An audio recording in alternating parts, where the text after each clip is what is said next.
अस्सलाम वालेकुम, I am Urooj Zahra, your English language instructor. उम्मीद करती हूँ आप सब खैरियत से होंगे।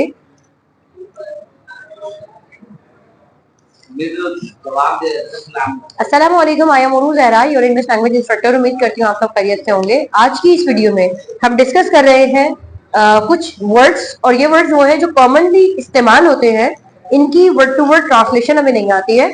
तो आपने क्या करना है, वीडियो को एंड तक देखना है, क्योंकि मेरी पूरी कोशिश है with the help of this vocabulary मैं इनकी मीनिंग भी लिखूंगी और साथ साथ इनके सेंटेंसेस भी बताऊंगी। तो आपने वीडियो को देखना है, क्योंकि वीडियो के एंड में ये मेरा एक प्रॉमिस है कि आपको वर्ड्स याद हो जाएंगे। लेकिन इसके लिए आपने तहम्मुल रखना है और खामोशी के साथ देखना है, क्योंकि अगर आप बार बार रोकेंगे या स्पीड बढ़ाकर देखेंगे तो मेरी गारंटी नहीं है।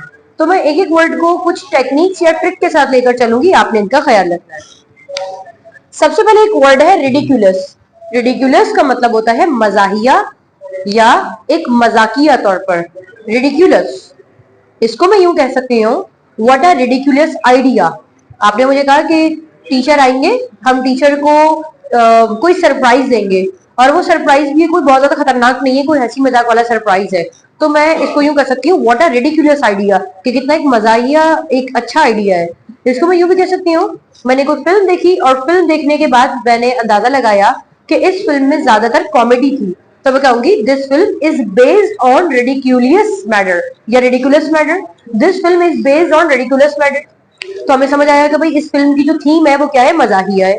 इसको मैं यूं भी कह सकती हूँ, दैट फिल्म इज रिडिकुलस, कि वो फिल्म क्या है, बहुत ज्यादा मजाहिया है। इसके बाद है एब्सर्ड। इसको कहा जाता है एब्सर्ड। एब्सर्ड का मतलब होता है एक ऐसा इंसान जो बेवकूफ, अहमक या पागल हो। पागल वैसा पागल नहीं है कि जो सर्टिफाइड पागल हो, मेंटल नहीं है या मैड नहीं है। हमने कहना है कि कितना एक फजूल, यानी एक फजूल किस्म का आदमी है, या एक ऐसी शख्सियत है जो एक बात अक्सर ऐसी कह देता है, वाहियात जिसे हम कहते हैं उर्दू में वापस से वर्ड है वाहियात। वो दरअसल कहा ही ऐसे इंसान के लिए जाता है जिसको पता नहीं चलता कि अच्छी और बुरी बात क्या है, वो कोई भी बात कह जाता है। इसको हम कहते हैं अहमक, बेवकूफ, पागल। ही इज एब्सर्ड, क्या है वो, पागल है। एब्सर्ड कोई वर्ड नहीं होता इंग्लिश में, एब्सर्ड होता है, जो अक्सर आपने सुना होगा, ये लफ्ज बिगड़ते बिगड़ते एब्सर्ड एब्सर्ड हो गया। एब्सर्ड नहीं है, एब्सर्ड होता है, एब्सर्ड। इसके बाद है टिमिड। टिमिड कहा जाता है ऐसे बुज़दिल इंसान को जो आपके पीठ पीछे बहुत सारी बातें करे, लेकिन आपके सामने आके बात ना कर सके, अपने हक के लिए बात ना कर सके, यानी पीठ पीछे बहुत कुछ है, सामने वो कुछ भी नहीं है, टिमिड। इसको कहा जाता है टिमिड। तो for example, you should not make friendship with timid guy. आपको ऐसे इंसान से दोस्ती नहीं करनी चाहिए जो टिमिड हो। इसके बाद है रैंसम। रैंसम कहा जाता है भत्ते को। भत्ता एक अलग चीज होती है और रिश्वत अलग है। तो रिश्वत को हम ब्राइब कहते हैं, टेक ब्राइब, रिश्वत लेना, और भत्ते को हम रैंसम कहते हैं। भत्ता वो होता है आपके घर पर, आपकी दुकान पर अचानक से एक पर्ची मौसूल हो गई, आपको इस चीज तक, इस तारीख तक ये चीज देनी है, यानी कोई भी भत्ते में ज्यादा पैसे मांगे जाते हैं। इसमें एक इंसान की इन्वॉल्वमेंट होती है, एक इंसान आपसे तकाजा कर रहा है, आप नाखुश हैं, आप नहीं देना चाहते। लेकिन ब्राइब, रिश्वत वो चीज है जिसमें दोनों पार्टीज बराबर की इन्वॉल्व है और पैसे दे रही हैं किसी काम के होने के लिए, इसको कहा जाता है ब्राइब, और रिश्वत लेने को कहते हैं टेक ब्राइब।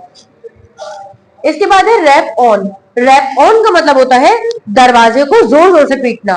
अगर एक मामूली अंदाज में दरवाजे को पीटा जाए तो उसको नॉक एट कहा जाता है, नॉक एट, लेकिन ज्यादा जोर जोर से पीटने को हम रैप ऑन कहते हैं।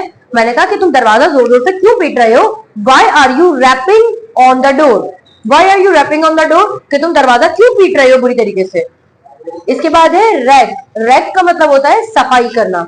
जहां पर हम क्लीन कह रहे होते हैं, clean the room, clean the room, clean the dustbin, clean the cupboard, तो क्लीन की जगह रैक कहा करें, I am ranking the room. Ranking का मतलब होता है कि आप साफ कर रहे हैं, कमरा वगैरह साफ कर रहे हैं।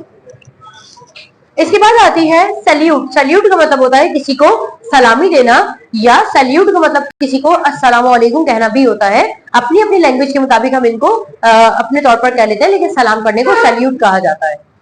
इसके बाद है सैंड। SAND वाला सैंड होता है, इसका मतलब होता है रेत या पत्थर वगैरह, जो रेत रेगिस्तान में ये जो रेत पड़ी होती है, बजरी वगैरह होती है, उसको सैंड कहा जाता है। जबकि अगर SEND कहा जाए तो उसका मतलब होता है भेजना, वो वर्ब होता है।